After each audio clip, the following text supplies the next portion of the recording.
Cost curve अब हमने देख ली। अब अगर नेक्स्ट क्वेश्चन है कि we need to determine the level of the output and the level of the input use that basically maximises the economic profit, या what type of output farmers should produce to maximize their profit, or what level of input they use to maximize their profit। तो उसमें इस question का answer देने के लिए तो पहली चीज हमें ये चाहिए थी कि हमने वो जो इनपुट्स यूज हो रही हैं इनपुट्स को देख लिया, उनकी कास्टिंग कर ली, ठीक है। अब आगे हमने देखना है कि जो आउटपुट प्रोड्यूस कर रहा है फार्मर, अब वही कास्ट वाले कंसेप्ट आउटपुट साइड पे आ जाएंगे ना। वहां पे हम कहते थे average cost, average fix cost, average variable cost, average total cost, marginal cost. अब यहाँ पे क्या कंसेप्ट हमारे पास आएंगे, एवरेज रेवेन्यू आ जाएगा, मार्जिनल रेवेन्यू आ जाएगा माय डियर। तो अब आउटपुट साइड है ना, तो रेवेन्यू बेसिकली क्या होता है, क्यों जी, टोटल रेवेन्यू क्या होगा, जिस तरह टोटल आउटपुट है, level of output produce by applying the level of input. Total cast क्या है, total cast of the inputs being used for the production। तो इस तरह टोटल रेवेन्यू क्या होगा, जितनी भी आपकी आउटपुट प्रोड्यूस हो रही है बेटा, you multiplied with that output with the market price, तो वो क्या होगा, आपका रेवेन्यू हो जाएगा ना। जिस तरह आजकल यू आर प्रोड्यूसिंग वीट अगर आपने 30 मन प्रोड्यूस की है, फॉर एग्जाम्पल मैं कह देता हूँ जी आपने 100 मन जो है ना वीट प्रोड्यूस की है, और जो वीट की मार्केट प्राइस है वो कितनी है इस वक्त, 1400। Yes sir. तो आपका टोटल रेवेन्यू क्या होगा फिर, क्यों जी सर वो जो हमारी आएगी वो उसको मल्टीप्लाई करेंगे 1400 से। 1400 अगर 100 मन आती है तो उसको 1400 से मल्टीप्लाई करें तो कितना बनता है सर, ये आएगा हमारा 1,40,000 बनेगा। Yes sir, 1,40,000। 1 लाख, ये 1,40,000 क्या होगा, टोटल हमारी ये आपका टोटल रेवेन्यू, ठीक है। तो ये आपका टोटल रेवेन्यू, ठीक है। अब ये जो टोटल, अगर आपने एवरेज रेवेन्यू कैलकुलेट करना तो वो कैसे करेंगे, क्यों जी, ये जो आपका टोटल रेवेन्यू आया है 1,40,000, तो डिवाइडेड बाय टोटल आउटपुट कितनी थी आपकी, 100 मन।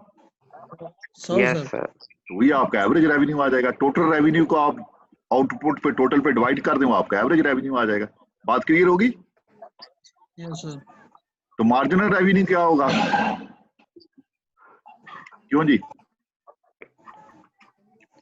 Change in total revenue divide by change in output. हाँ, चेंज इन टोटल रेवेन्यू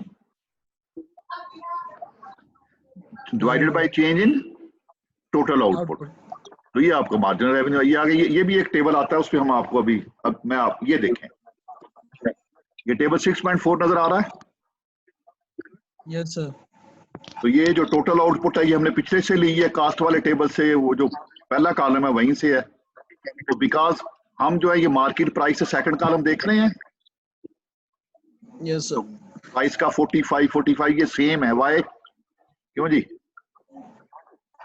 क्योंकि हमने पढ़ा था लेक्चर के अंदर के जो we are operating in a perfect competitive market condition, under the perfect competitive market condition, क्यों जी, जो आपकी farmers they are basically a price taker, ठीक है। मैंने जो भी आपको एग्जांपल दी है, जो 1400 वीट की प्राइस है वो सेम ही रहेगी ना सारी cross the all level of output. या आप 1 मन प्रोड्यूस कर रहे हैं, 3 मन है, 4.8 है, 6 पॉइंट, जितनी मर्जी लेवल ऑफ आउटपुट की और प्रोड्यूसिंग, लेकिन आपकी प्राइस जो है वो सेम है। Why, because we are operating in a perfect market condition, and under the perfect market condition, as we have already discussed, that farmers, they are a price taker, they cannot affect the price, so they get the same price even if they bought 100 kg, 200 kg, 1000 kg, they will get the same price। अगर एक farmer 1 मन लेके आ रहा है वो भी 1400 लेगा, अगर एक फार्मर मंडी के अंदर 20 मन लेके आ रहा है वो भी पर मन 1400 ही लेगा। टोटल रेवेन्यू पे तो इफेक्ट होगा, लेकिन जो मार्केट प्राइस है वो सेम रहेगी। बात क्लियर हो गई अब। Yes sir. अब ये थर्ड कॉलम है टोटल रेवेन्यू, ये कैसे आया है, क्यों जी? टोटल आउटपुट को पहले कॉलम को मल्टीप्लाई किया है प्राइस से, ठीक है? मार्केट प्राइस से।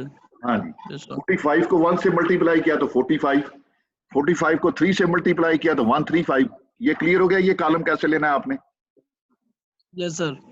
और ये जो आपका टोटल रेवेन्यू ये आप देखें कि बढ़ रहा है, 45, 135, 216, 4, 522, 540 और फिर डिक्रीज होना शुरू हो जाता है 526। वाई इज टोटल रेवेन्यू क्यों इंक्रीज कर रहा है? सर वो आउटपुट बढ़ता है, आउटपुट बढ़ रहा है, दैट इज द रीजन। और फिर ये लास्ट में जाके टोटल आउटपुट डिक्रीज क्यों हो रहा है? सर वो आउटपुट डिक्रीज हुआ है, आउटपुट 12 से 11, हाँ वो आउटपुट डिक्रीज हुआ है। गुड, आप पॉइंट ले रहे हैं, वेरी गुड। ये टोटल कास्ट हमने पिछले टेबल में कैलकुलेट की थी, वहीं से एज सच ले लिया, ठीक है? 150, 180, 200 ये पिछले टेबल से हमने कैलकुलेट ऑलरेडी कर चुके हैं, वहां से उठा लिया फोर्थ कॉलम। तो अब आपने इकोनॉमिक प्रॉफिट एस्टिमेट करना, तो कैसे करेंगे? क्यों जी? प्रॉफिट कैसे कैलकुलेट करते हैं? Total revenue minus total cast, column 3 से टोटल कॉस्ट को सर थोड़ा रिपीट कर दें, ये मतलब 150 कैसे है? ये टोटल कास्ट पिछले टेबल में नहीं हमने देखी, वो जो पिछला टेबल नहीं था बेटा, वो कौन सा था टेबल? ये कॉलम 6 नहीं है पिछला टेबल में आपके सामने लेके आया, 6.5। टोटल कास्ट जो जितनी भी फार्मर की फिक्स कास्ट, उसकी लैंड का रेंट, उसकी लेबर की वेजेस, उसका इंटरेस्ट, उसकी सीड की, फर्टिलाइजर की, पेस्टिसाइड की, तो ये सारी कास्ट क्या होगी? Total cast. ठीक हो गया ना? ठीक हो गया सर। ये टोटल कास्ट हो गई। अब आपने प्रॉफिट एस्टिमेट करना है, वेरी सिंपल। क्यों जी? रेवेन्यू में से कास्ट निकाल दें। टोटल रेवेन्यू आपका थर्ड कॉलम है, 3 - 4, ये आपका क्या आ रहा है? क्यों जी? Profit income. प्रॉफिट आ रहा है ना। पहले प्रॉफिट नेगेटिव है, वाई 105 और -45 ये नेगेटिव है, इसकी रीजन बताएगा? सर उधर वो प्रोडक्शन कम हुई है।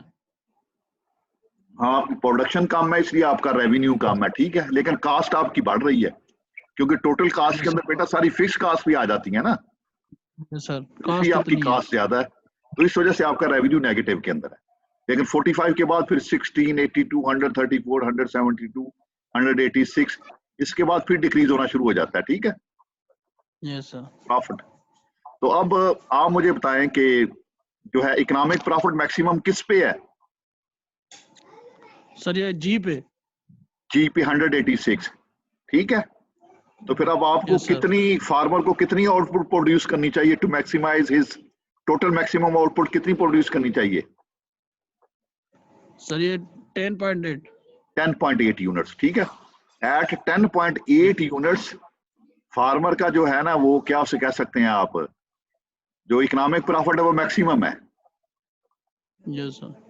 या इस पॉइंट पे आप ये भी देख सकते हैं कि जो आपका टोटल रेवेन्यू है 486 और टोटल कास्ट 300 है, तो इकोनॉमिक प्रॉफिट मैक्सिमम है, इसलिए हम कहते हैं कि ये जो मैक्सिमम लेवल आउटपुट है ना फार्मर को, वो तकरीबन एटलीस्ट 10.8 यूनिट प्रोड्यूस करनी चाहिए, क्योंकि उसके बाद उसका प्रॉफिट डिक्रीज होना शुरू हो जाता है, कास्ट बढ़ना शुरू हो जाती है, थर्ड फेज में चला जाता है। अच्छा, अब ये मार्जिनल कास्ट का कंसेप्ट, क्यों जी? हमारे पास चौथा कॉलम है ना टोटल कास्ट का। Yes sir. तो change in total cost divided by change in output 1, तो ये इससे हमने मार्जिनल कास्ट, ये पिछले टेबल से लेके आ रहे हैं, वही है कैलकुलेशन। वैसे अगर आपने कैलकुलेट करनी है तो ये मार्जिनल कास्ट आ गई। Change in total cast because of the increase in the level of the output, ये आपकी मार्जिनल कास्ट आ गई। एक तो प्रिंसिपल होता है बेटा कि profit maximizing level of output determine करने का, एक प्रिंसिपल ये था कि जहां पे आपका you get maximum economic profit, वहां पे आप स्टॉप कर दें प्रोडक्शन, ठीक है? एक तो ये था। दूसरा प्रिंसिपल क्या है? टू गेट द मैक्सिमम आपका profit maximizing level of output क्या हो सकता है? दूसरा प्रिंसिपल ये है कि जहां पे आपकी marginal cost is equal to your marginal revenue. बात को फॉलो कर रहे हैं? Yes sir. जहां पे आपकी मार्जिनल रेवेन्यू और मार्जिनल कास्ट इक्वल हो जाए, दूसरा पॉइंट वो है, अगर आपकी मार्जिनल कास्ट मार्जिनल रेवेन्यू से ज्यादा हो तो यू टेल मी कि आपको प्रोड्यूस करना चाहिए? No sir. फिर तो आपका जो एडिशनल यूनिट ऑफ इनपुट आप अप्लाई कर रहे हैं वो आपको ज्यादा कास्ट कर रहा है, as compare to what the extra unit of output आप ले रहे हैं। मैं आपको एग्जांपल देता हूँ ना, फॉर एग्जांपल आपने एक मन वीट ज्यादा प्रोड्यूस की, ठीक है, उससे आपको जो रेवेन्यू जनरेट हुआ वो 1400 था, लेकिन उस एक मन वीट को ज्यादा प्रोड्यूस करने के लिए आपको इनपुट्स लगाने पड़े, फर्टिलाइजर है, लेबर है, सीड है, इरिगेशन है, तो लेकिन दैट कास्ट यू 1500, तो क्या आप वो एक्स्ट्रा यूनिट प्रोड्यूस करेंगे? No sir. नो। तो इसलिए अगर आप ये मैंने अपना इसे येलो भी किया हुआ है, अगर आप देखें ये जो जी पॉइंट पे आपकी मार्जिनल कास्ट कितनी है? 33 और आपका मार्जिनल रेवेन्यू कितना है? 45। ठीक है, यानी कि मार्जिनल रेवेन्यू आपका ज्यादा है कास्ट से। अगले पॉइंट पे आए, आपकी मार्जिनल कास्ट क्या है? वो बढ़ गई है 62 हो गई है। और आपका मार्जिनल रेवेन्यू क्या है? सेम है सर 40। तो कास्ट बढ़ गई है, रेवेन्यू कम है, तो यू स्टॉप। ठीक है, तो इसका मतलब हो गया कि 10.8 और 11.6 के दरमियान कहीं पे जाके आपका जो है ना profit maximizing level of output determine होगा। सिंपल आप ये कह लें, ना कंफ्यूज हो कि जो 10.8 यूनिट या 10 मन गंदम जो है ना आप प्रोड्यूस कर रहे हैं, ये है आपका profit maximizing level of output. यहाँ पे आप स्टॉप कर सकते हैं। सर मार्जिनल रेवेन्यू सेम आएगा जितना भी हम करें? मार्जिनल रेवेन्यू इसलिए हम सेम ले रहे हैं बेटा, क्योंकि जो परफेक्ट कम्पिटिटिव मार्केट होती है ना, उसके अंदर हम कहते हैं कि we are a price taker. ठीक है, अच्छा। परफेक्ट कंपटीशन के अंदर प्राइस जो है ना that is always equal to marginal revenue. ये सिंपल असूल कीप इट इन माइंड कि प्राइस और marginal revenue they are equal. ये प्रोडक्ट प्राइस सेकंड कॉलम के अंदर 45 है, हमने मार्जिनल रेवेन्यू कैलकुलेट किया है, वो भी 45 ही आ रहा है, because we are operating in a perfect competitive market conditions. Under the perfect market conditions where the farmers, they are the price takers, this is a simple principle. Price and marginal revenue, they will be equal, my dear. Sir अगर वो perfect market ना हो तो फिर वो change हो सकता है? फिर वो चेंज होगा। अगर इस assumption को wide, we are operating in monopoly, oligopoly, monopolistic competition, कोई other form of market structure है, वहां पे ये चेंज होगा। लेकिन under the perfect competition prices और market margin revenue they are all same, my dear. तो बेसिक प्रिंसिपल पता चल गया आपको कि किस लेवल तक आपको प्रोड्यूस करना चाहिए कि जहां पे आपका इकोनॉमिक प्रॉफिट मैक्सिमम हो रहा है, और दूसरा रूल क्या है, जहां पे आपका marginal revenue is equal to your marginal cost, my dear. तो सर जी मार्जिनल रेवेन्यू और मार्जिनल कॉस्ट में क्या डिफरेंस होगा? मेन डिफरेंस इनका क्या है? मार्जिनल रेवेन्यू बेटा ये शो कर रहा है जो आपने आउटपुट प्रोड्यूस की है, ठीक है, उससे जो आपने रेवेन्यू जनरेट किया है। मार्जिनल रेवेन्यू तो बेसिकली यही है ना, और जो कास्ट है जो उस आउटपुट को प्रोड्यूस करने के लिए, उस रेवेन्यू को जनरेट करने के लिए आपकी कास्ट भी तो आई है कि नहीं है? जी सर। वो कास्ट है। मार्जिनल रेवेन्यू होता है चेंज इन कास्ट, अपना चेंज इन टोटल रेवेन्यू, ठीक है, because of the change in total output. ये जिस तरह कॉलम 3 है, टोटल रेवेन्यू के अंदर जो चेंज आ रही है, आप अगर रेवेन्यू बेटा बढ़ा रहे हैं ना, जी सर, आपका जो टोटल रेवेन्यू, अगर आप 1 यूनिट प्रोड्यूस कर रहे हैं तो सेकंड प्रोड्यूस कर रहे हैं, आप कोई 1 यूनिट पे स्टॉप तो नहीं ना कर देते, आप 1000 मन प्रोड्यूस कर रहे हैं, 2000 मन प्रोड्यूस कर रहे हैं, तो आपका चेंज आ रही है टोटल आउटपुट के अंदर। तो जैसे टोटल आउटपुट के अंदर चेंज आ रही है, आपके टोटल रेवेन्यू के अंदर भी चेंज आ रही है। तो वो जो चेंज इन टोटल रेवेन्यू है because of the change in total output, वो आपकी मार्जिनल रेवेन्यू हो गया। और जो चेंज इन टोटल कास्ट है because of the change in total जो आउटपुट के अंदर एक एडिशनल यूनिट आप प्रोड्यूस कर रहे हैं, उसकी एडिशनल कास्ट भी तो आ रही है ना। जी सर। आप घर बना रहे हैं बेटा, आपने 2 लेबर रखी हुई है, ठीक है, तो आपके आजकल 800 रुपया दिहाड़ी है एक लेबर की, तो आपको टोटल कास्ट कितनी पड़ गई, वेरिएबल कास्ट एक दिन की लेबर की? 1600 रुपया। 1600 हो गया। अब अगर बेटा आप एक और लेबर यूज करते हैं, ये चेंज हुई ना कास्ट के अंदर, फिर कितनी हो जाएगी कास्ट? 2400। तो ये जो चेंज आई है 800, ये क्या है फिर आपकी मार्जिनल कास्ट है कि नहीं है? जी सर। अच्छा, अब जो आपकी ये चेंज आई है, आपने एक लेबर यूनिट एडिशनल ऐड किया, तो क्या ये एडिशनल लेबर यूनिट की ऐड करने की वजह से जो आपका रेवेन्यू है या जितना इसने वर्क किया है उसकी वर्थ इससे ज्यादा है, अगर तो ये कंट्रीब्यूट कर रहा है उससे ज्यादा है तो यू कीप ऑन प्रोड्यूसिंग। अगर आपकी कास्टिंग ज्यादा है और जो है आपकी जो जो जो लेबर है वो आप एडिशनल हायर कर रहे हैं लेकिन वो कंट्रीब्यूट कम कर रहा है, आपने लेबर तो एक हायर कर ली, सारा दिन उसने काम कुछ भी नहीं किया, क्यों जी? तो आपका रेवेन्यू तो रिड्यूस हुआ है ना। जी सर। तो ये है मार्जिनल रेवेन्यू और मार्जिनल कास्ट का कंसेप्ट बेटा, कि जहां पे सिंपल रूल ये है कि जहां पे आप कैलकुलेशंस करेंगे, टेबल कैलकुलेट करेंगे, जाके आपको क्लियर हो जाएगा। कि फिर भी कोई प्रॉब्लम हो तो लेट मी आस्क, कि जहां पे सिंपल असूल ये है कि एक तो ये कि इकोनॉमिक प्रॉफिट मैक्सिमम हो, उस लेवल तक आप प्रोड्यूस करें। दूसरा क्या है कि जहां पे आपकी मार्जिनल रेवेन्यू मार्जिनल कास्ट के बराबर हो, या marginal revenue at least should be greater than marginal cast. अगर अगले पॉइंट पे जाते हैं तो 62 आपकी कास्ट है और आपकी जो आउटपुट की वैल्यू हो 45 है, तो कास्ट ज्यादा होगी, तो you stop producing my dear. और कोई क्वेश्चन प्लीज? No sir. किसी और को बेटा, किसी और के ज़हन में हो तो प्लीज फील फ्री।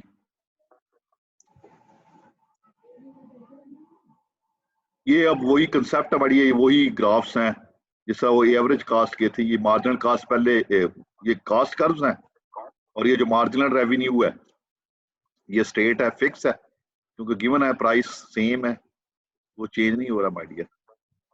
तो एक और थोड़ा सा असूल आपको बता दूं कि जैसे ही आपका ये जो मार्जिनल रेवेन्यू कर्व जो है, ठीक है, ये कास्ट कर्व से ऊपर है तो आप प्रोड्यूस करते रहें। अगर आपकी ये मार्जिनल रेवेन्यू नीचे चली जाए, कास्ट ऊपर चली जाए, तो you stop producing my dear.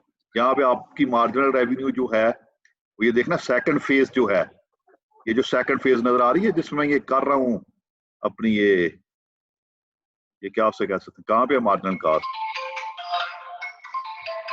ये बड़ा मेरा थोड़ा सा फोन है, मैं सुन लूं।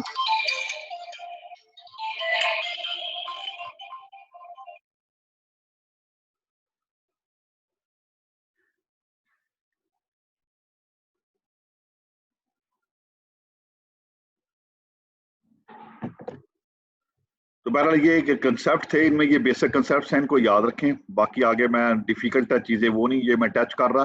ये मैंने आपको पहले टोटल फिजिकल प्रोडक्ट का टेबल करवाया, फिर कास्ट का टेबल कराया, फिर मार्जिनल रेवेन्यू का टेबल करवाया। तो ये 3 टेबल जाके एक्सरसाइज करें। ये इनमें से एक ना एक टेबल मैंने एग्जाम में आपको देना है, ये मैं पहले बता देता हूँ आपको, ठीक है? ये क्वेश्चन आएगा 4 या 6 नंबर का, ये मैं आपको पहले बता देता हूँ, मिड में या फाइनल में जो भी तय होता है। तो चलो ये मैंने इतना पेपर आउट कर दिया है। ये 3 टेबल जाके इसकी एक्सरसाइज करें, इसकी तैयारी करें। ये बल्कि आपकी पीछे जाए ना, आपकी एक्सरसाइज में शायद ये कुछ टेबल्स दिए भी हुए, ये जाके करें ना एक्सरसाइज के अंदर। ये जिस तरह टेबल 7 दिया हुआ, fill in the missing cells, total fixed cost, total variable cost, ये आपके पास ये टोटल फिक्स कास्ट, ये एक्सरसाइज के अंदर बाद मिसिंग वैल्यूज दी, ये करें जाके। तो बहरहाल ये 3 टेबल्स आपको क्लियर होने चाहिए कि कैसे कैलकुलेट करने हैं, ठीक है चीजें? Any question? No sir. तो ये तीनों concept, total physical product, cost concept और रेवेन्यू कंसेप्ट, ये अब 3 टेबल की जाके एक्सरसाइज कर रहे हैं। नेक्स्ट टाइम अगर समझ ना आए तो then please ask me again questions, ठीक है? फिर गुड लक जी, अल्लाह के हवाले। तो पढ़ लेना माय डियर, आपने बात तो मानी नहीं है ना, ना उस्ताद की मानते हैं ना पेरेंट्स की मानते हैं ना, लेकिन मेरा ख्याल है कि कुछ लाज रखेंगे, कुछ पढ़ेंगे जाके, ठीक है जी? फिर ऑल द बेस्ट।